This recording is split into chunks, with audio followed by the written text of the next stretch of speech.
решил переехать жить в какой-нибудь лес.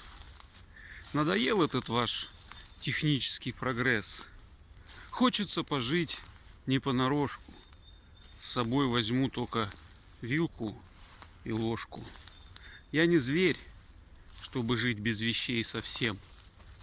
Что-нибудь в лесу найду, съем.